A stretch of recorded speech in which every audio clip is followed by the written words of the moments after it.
வந்து குடியரசுத் தலைவரை பற்றி நல்லா டெப்த்தாக பார்த்துருப்பீங்க. பட் அவுட் ஆஃப் சோர்ஸில் ஒரு சில பாயிண்ட்ஸ் வந்து இம்பார்ட்டண்ட்டாக இருக்குது. அதை மட்டும் நான் இங்கே சொல்கிறேன். சட்டங்களின் உணர்வு அப்படிங்கிற நூல் யார் எழுதியிருப்பானா மாண்டெஸ்கியூ. எதுக்காக இந்த நூலை பற்றி சொல்கிறோம் அப்படின்னா, அதிகார பிரிவு கோட்பாட்டை ஃபஸ்ட்டு சொன்னவர் மாண்டெஸ்கியூ. எந்த நூலில்? சட்டங்களின் உணர்வு. அடுத்து, குடியரசுத் தலைவர் வந்து இந்திய பிரதிநிதியாக இருக்கலாம், ஆனால் அவர் ஆட்சி செய்ய முடியாது. யார் சொன்னால்? அம்பேத்கர். அடுத்து, குடியரசுத் தலைவர் வந்து கூட்டம் கூட்டுவார். எந்த விதிப்படினா 108 படி. அது மாதிரி நாடாளுமன்றத்தில் உரை நிகழ்த்துறது வந்து விதி 86, 87 படி. மசோதாவுக்கு ஒப்புதல் அளிப்பார் 111.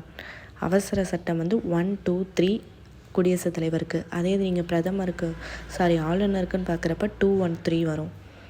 அடுத்து 2 சட்ட திருத்தம் பாருங்கள். பண மசோதாவையோ அரசியலமைப்பு திருத்த சட்ட மசோதாவையோ நீங்கள் திருப்ப இயலாது. யார்? குடியரசுத் தலைவர் திருப்ப இயலாதுன்னு சொல்லிட்டு 24வது சட்ட திருத்தம் 1971 சொல்லியிருக்காங்க.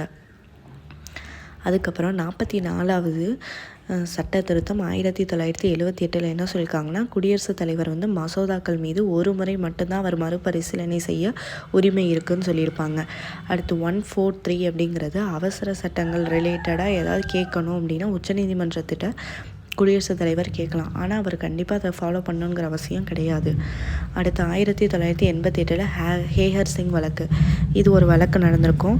மன்னிக்கும் அதிகாரம் இருக்குல்ல, அதை யூஸ் பண்ணி குடியரசுத் தலைவரை மன்னிக்க சொல்லியிருப்பாங்க இந்த ஹேகர் சிங்கை. ஏன்னா இவர் வந்து இந்திரா காந்தி கொலை வழக்கில் சம்மந்தப்பட்டவர். ஸோ இவருக்கான மன்னிக்க முடியாதுன்னு ரிஜெக்ட் பண்ணிடுவாங்க. ஸோ இவருக்கு கொலைக்கான தண்டனை கிடச்சிரும்.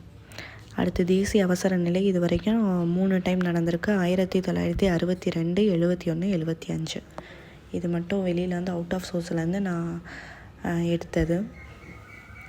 ஸோ இதையும் சேர்த்து பார்த்துக்கோங்க. தேங்க்யூ.